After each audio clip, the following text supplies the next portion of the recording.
გადავმარგდით ესპანეთის სამეფოში საცხოვრებლად. წამოიდარდნენ შვილიშვილები, დაუბრუნდით საქართველოში. აქ ნათესავებთან ბავშვებს ურთიერთობა გაუჭირდათ, ამიტომ ოჯახმა გადაწყვიტა საქართველოში დაბრუნება.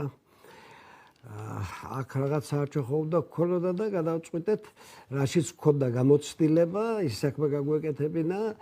შესწავლილი გქონდა იქ ჩემ მეგობარს აკაკლის ბაღები, იქ დავდიოდი ხოლმე შაბათ-კვირას, თან ვეხმარებოდი, თან ვსწავლობდი, მეც მომეწონა და იგივე იდეა განვახორციელეთ აქ საქართველოში. დიახ, რამდენი ადამიანი არის დასაქმებული და რამდენი წელია რომ ამ საქმიანობით ხარ დაკავებული, აი ძალიან აქტიურად როდის ჩაერთვით ამ საქმიანობაში ბატონო? ეს დავიწყეთ 2016 წლის ბოლოს შევიძინეთ. მიწა 2017 წლის გაზაფხულზე გაშენდა აკაკლის ბაღები 83 ჰექტარზე.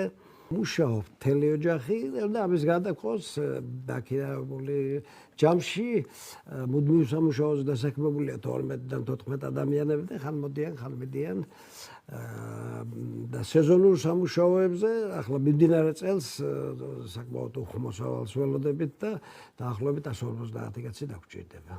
ანუ 150 ადამიანის დასაქმება შეძლებთ რა თქმა უნდა ამ სეზონზე.